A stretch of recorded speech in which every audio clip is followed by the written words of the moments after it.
తెలంగాణ మాజీ మంత్రి మల్లారెడ్డికి high court shock ఇచ్చింది. దూలపల్లిలోని మల్లారెడ్డి వర్సిటీ బాల్నగర్లో centre for excellence for commerce and design పేరుతో ఆఫ్ కామర్స్ ఏర్పాటు చేయడానికి సవాల్ చేస్తూ పలువురు హైకోర్టులో పిటిషన్ దాఖలు చేశారు. దీనిపై విచారణ చేపట్టిన హైకోర్టు వర్సిటీతో పాటు ఆఫ్ క్యాంపస్ కేంద్రంపై చర్యలు తీసుకోవాలని ప్రభుత్వానికి ఆదేశాలు జారీ చేసింది.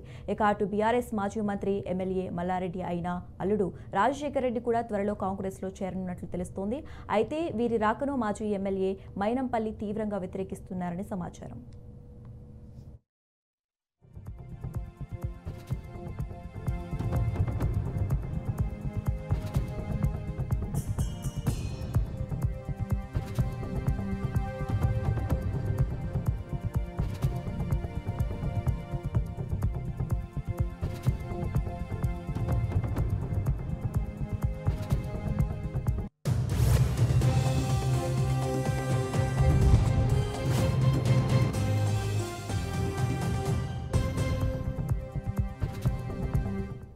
తెలంగాణ మాజీ మంత్రి మల్లారెడ్డికి హైకోర్టు షాక్ ఇచ్చింది. దూలపల్లిలోని మల్లారెడ్డి వర్సిటీ బాల్నగర్లో centre for excellence for commerce and design పేరుతో ఆఫ్ క్యాంపస్ ఏర్పాటు చేయడానికి సవాల్ చేస్తూ పలువురు హైకోర్టులో పిటిషన్ దాఖలు చేశారు. దీనిపై విచారణ చేపట్టిన హైకోర్టు వర్సిటీతో పాటు ఆఫ్ క్యాంపస్ కేంద్రంపై చర్యలు తీసుకోవాలని ప్రభుత్వానికి ఆదేశాలు జారీ చేసింది.